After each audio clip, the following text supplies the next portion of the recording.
Many of us are hooked onto culinary shows on OTT platforms such as Netflix.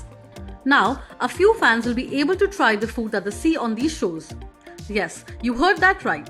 Netflix is soon opening a first-of-its-kind pop-up restaurant called Netflix Bites in Los Angeles. It will open on June 30 for a limited time.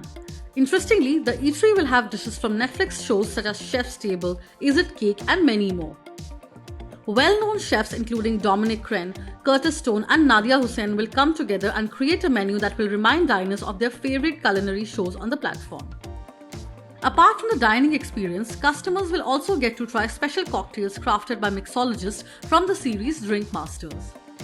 Customers have to make a reservation and pay a non-refundable deposit of $25 that will go towards the final bill. According to Netflix, it is creating an in-person experience where fans can immerse themselves in their favorite food shows.